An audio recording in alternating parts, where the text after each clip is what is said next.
Alô, saudoso a você, torcedor do Glorioso. Estamos aqui para mais um vídeo, galera. Um vídeo que eu acho que é necessário nesse momento, porque a gente não tem muito para onde fugir, a gente tem que encontrar soluções rápidas e eu vim trazer aqui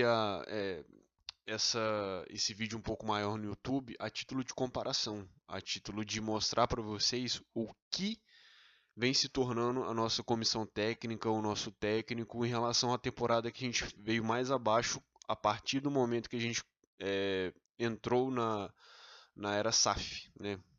Que foi 2022. Em 2022 a gente teve um número grande de lesões, se não me engano foram 78, foram levantados pelo GE, que o Botafogo em 2023 teve 39, em 2024 teve 43 e nesse ano é a segunda temporada com mais lesões, contando todas as temporadas da era SAF.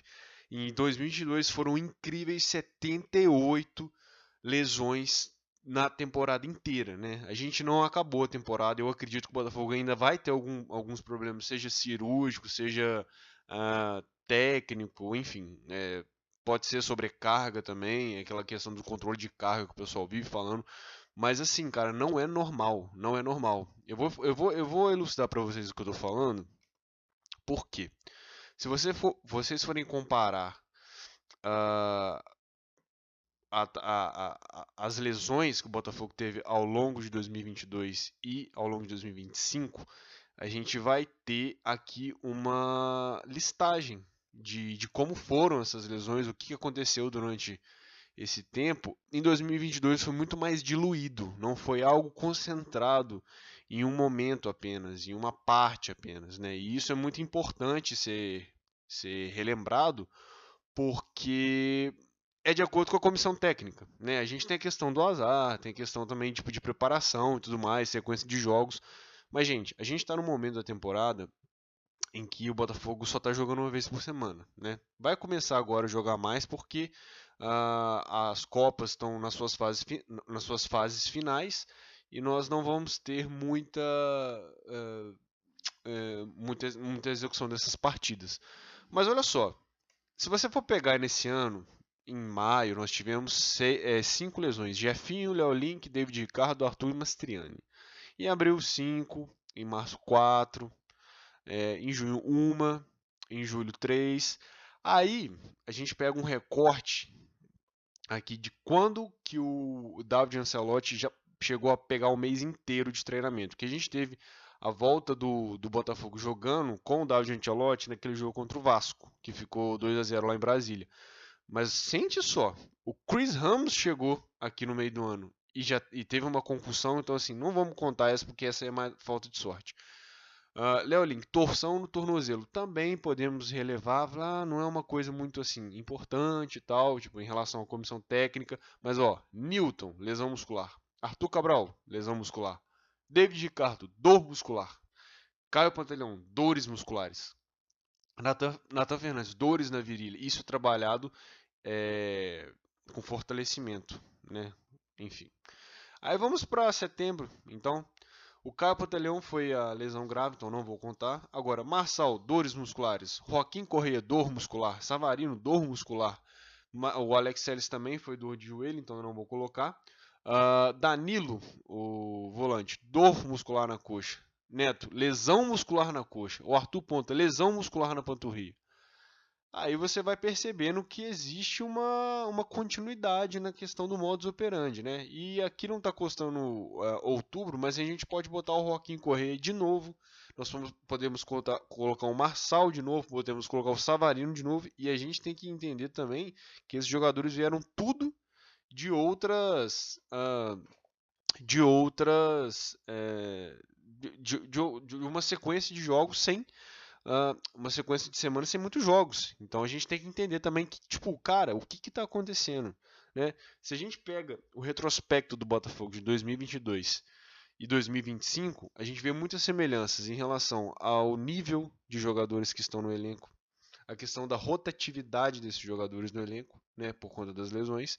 E assim, eu acho que pode ser apropriado falar por quê. Foi a temporada que nós terminamos pior, né? A gente não disputou nenhuma Copa até o final, nós ficamos mal no Brasileiro, nós, tipo assim, tínhamos a chance de ir para a Libertadores, só que ficamos em 11º, pegamos Sul-Americana. E assim, é justamente onde o Botafogo se encontra agora. Naquele final de 2022, a gente teve uma arrancada no final muito por conta dos jogos fora de casa. E, inclusive, os jogos fora de casa, hoje com o David Ancelotti, são os que a gente apresenta menos gols sofridos, maior número uh, de estabilidade. Né? O nível de estabilidade do Botafogo é melhor, pelo menos defensiva, falando assim, a gente toma menos gols jogando fora de casa. Teve 2 jogos agora contra Internacional e Fluminense que saiu um pouco da curva, mas a gente tem que falar também, se for falar desses jogadores, dos erros individuais, né? O Léo Link, por exemplo, ele falhou para mim no gol, o primeiro gol do Inter, falhou no gol contra o Santos e falhou no gol contra o Fluminense, primeiro gol contra o Fluminense. Os primeiros gols dos adversários nessas partidas. Foi uma falha do Léo Link, na minha opinião. Então, assim, vamos comparar elenco com elenco? Vamos botar, assim, uma régua. Se a gente botar assim, poxa, o Luiz Castro é um cara muito experiente, era um cara muito experiente, é um cara muito experiente. Então, assim, se a gente for botar ele no nível do elenco, pode ser mais ou menos o que é esse elenco agora, que é um elenco picotado, é um elenco que falta peças, mas que na mão de um técnico inexperiente, um técnico que não consegue ter muita gestão do que fazer durante o jogo, de leitura de jogo, ele é comparável, né? Então vamos pegar aqui. Goleiro, Gatito Fernandes, ele é melhor que o Léo Link. Então nesse ponto a gente tá pior que 2022, por exemplo. Lateral direito, a gente tinha o Renzo Saravia na época. Ele não é melhor do que o Vitinho. A gente tem todas as ressalvas do mundo contra o Vitinho, principalmente quando ele ataca, mas ele é um jogador tecnicamente melhor. Canu era o zagueiro em 2022. Nós tínhamos ele e assim. É engraçado porque existe um parâmetro de comparação em relação ao David Ricardo, né? Porque do lado dele tinha um cara experiente, que era o Vitor Cuesta, e agora tem um cara mais experiente que o Alexander Barbosa.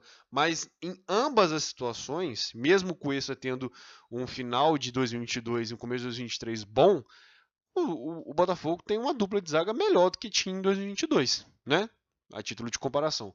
Lateral esquerda, Alex Telles é o nosso lateral esquerdo hoje titular. A gente tem um Cuiabá na reserva. E na época a gente tinha o Marçal, só que o Marçal de 3 anos atrás.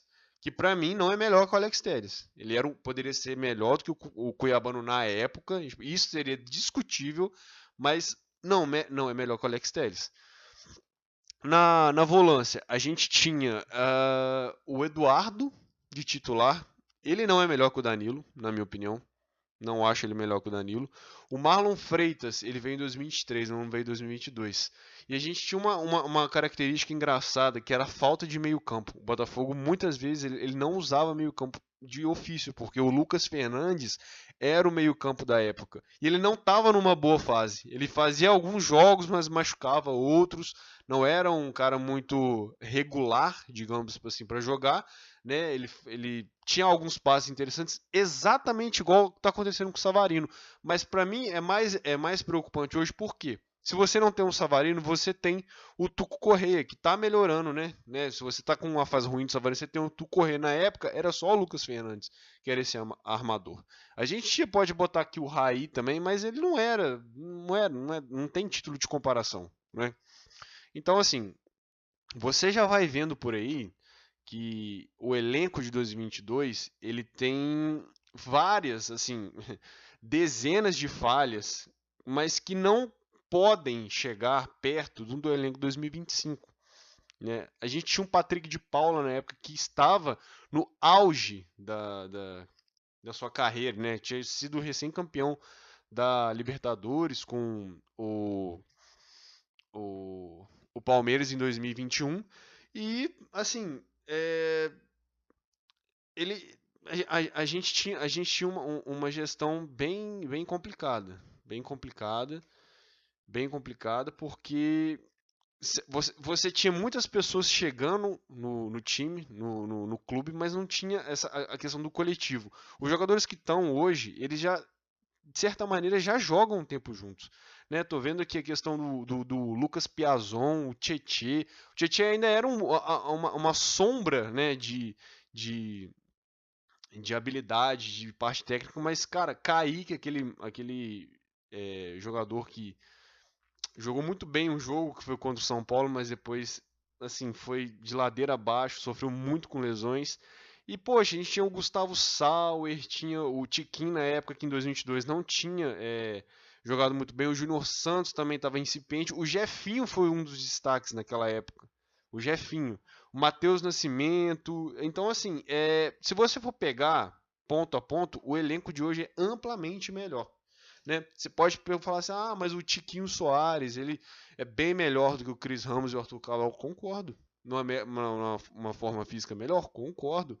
Mas o Jefinho, da época, ele era muito melhor do que é hoje, que ele estava começando, concordo. Mas se você for pegar a questão de técnica por técnica, na época, isso, tipo, a questão de a gente brigar por Libertadores era uma coisa assim impensável. A gente chegou no final da temporada podendo ter essa chance. Por quê? Porque o Flamengo foi campeão da Libertadores e da Copa do Brasil, abriu vagas, e a gente tinha chance de pré-Libertadores, mas muito mais pela incompetência dos outros times.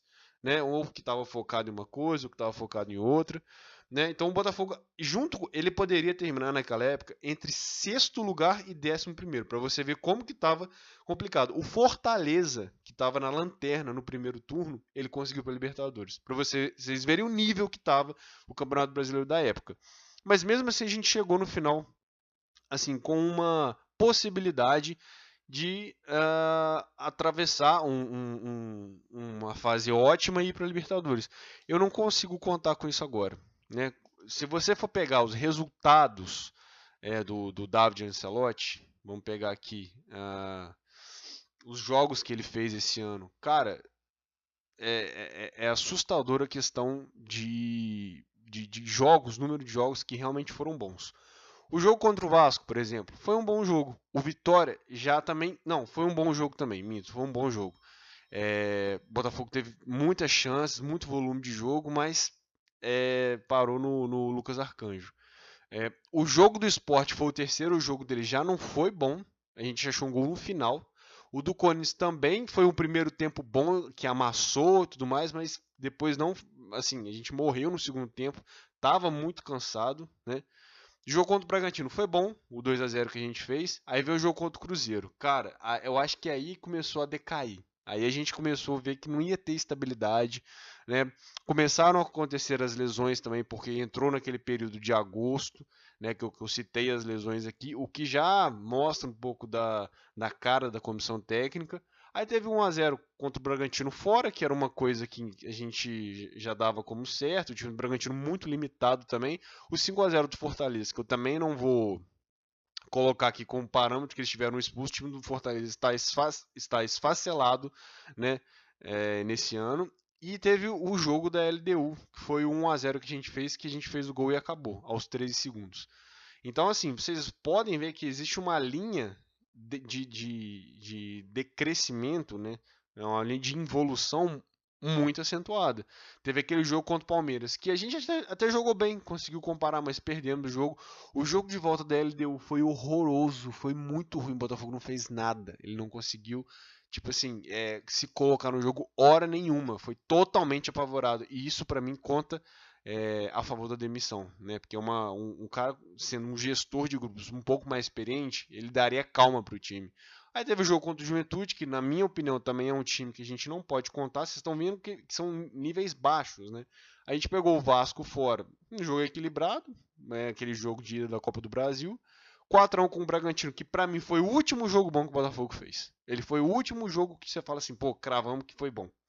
Depois você teve 1-1 e a eliminação contra o Vasco, que aí você pesa mais a mão em cima do David Ancelotti, mas aí você pode pensar, poxa, é um cara que a gente não pode também cobrar tanto, porque ele é um iniciante e tal. Tudo bem, mas duas eliminações pesam. Qualquer técnico mais experiente seria demitido, né, depois dessas duas eliminações, mas tudo bem.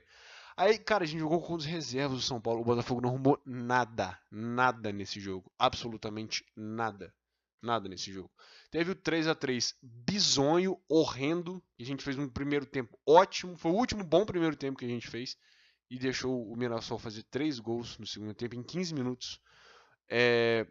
O jogo contra o Atlético Mineiro, a gente levou muito nas coxas, foi uma coisa que não era para acontecer. Acho que o placar mais seria um 0 a 0, mas também tem a questão anímica do Atlético, a questão que ele não poder, que eles estavam numa sequência de derrotas, então a gente pode colocar o jogo contra o Grêmio, que aí eu boto um parênteses. Eu acho que nesse jogo, por mais que a gente não tenha jogado bem, a gente teve um problema de arbitragem gravíssimo, né? Um pênalti que eu nunca vi dar em nenhum lugar, mas tudo bem. Aí vem o jogo contra o Fluminense, e a partir desse jogo, a gente engata numa sequência que ela não consegue ser favorável em nenhum ponto.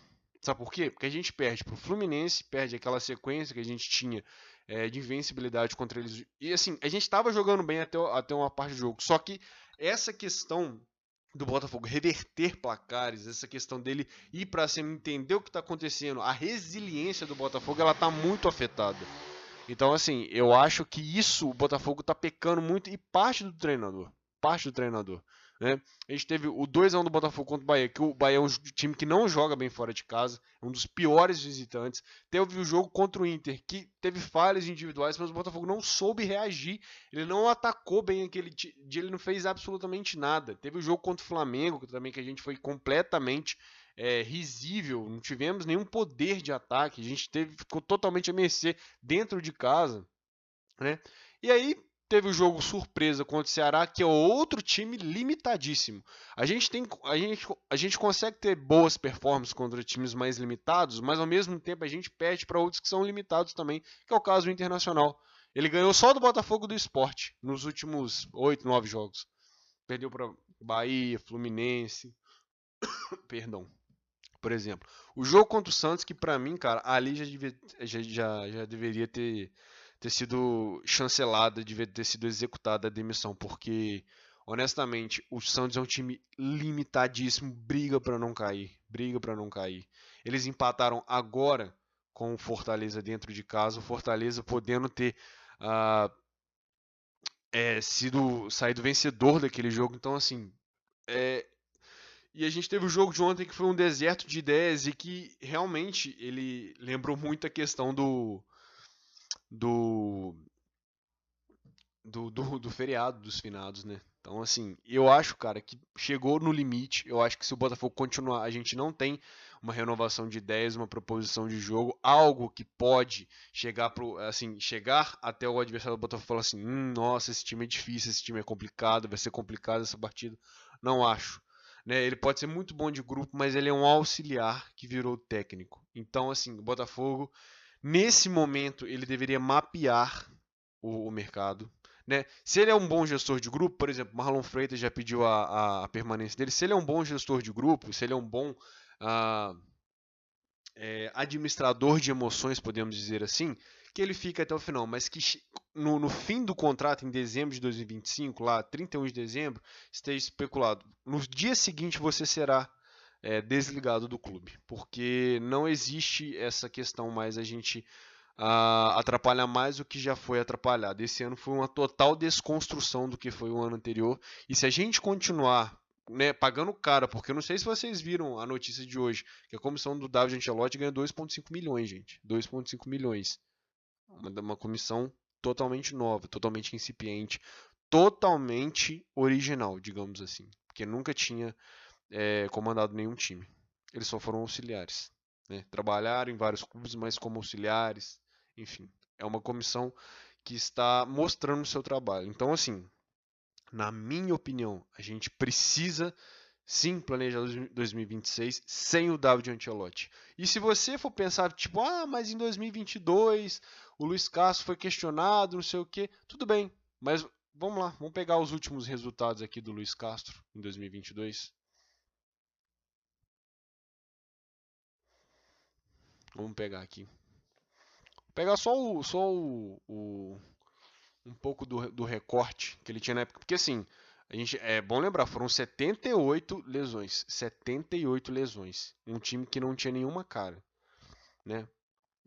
Na rodada 13, a gente pegou o Internacional e fez 3 a 2 com um jogador a menos. Vocês lembram desse jogo, né? Foi um jogo bem épico, um jogo que a gente Ah, teve uma das maiores viradas, né, improváveis de uma rodada de brasileiro, né? A gente teve jogos como aquele do São Paulo, por exemplo, que a gente conquista um, um ponto na raça contra naquele pênalti que o Tiquinho converteu, por exemplo. A gente teve jogos como o do Avaí em 2022, é, na casa deles, que eles saem na frente, a gente consegue a virada, né? Então, assim, cara, honestamente, eu não acho que esse Botafogo vai conseguir ir longe. Eu não acho que esse Botafogo vai conseguir ter uma outra cara e já chegou o momento da diretoria entender isso. Eu sei que estão havendo conversas, e isso é uma informação, de que